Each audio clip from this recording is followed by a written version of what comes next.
Hungary and the rule of law, a seemingly constant thorn in the side of the EU, and no more now than ever, as members of the European Parliament criticise Viktor Orbán's latest legislative offensive on political parties and minority groups.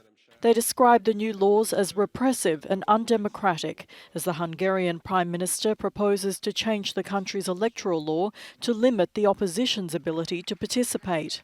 He also wants to amend the constitution to include the line, "The mother is female, the father is male." Every time the COVID situation gets a bit more sensitive in Hungary, Viktor Orbán starts looking below the belt of his citizens. And he seems to think that it is essential to remove the denomination transgender from people's identity documents. And right in the middle of the second wave, they make sure in the constitution that you can only have Christian genders. These are the kind of things we know from Russia and Turkey, to divert the attention from your own failures.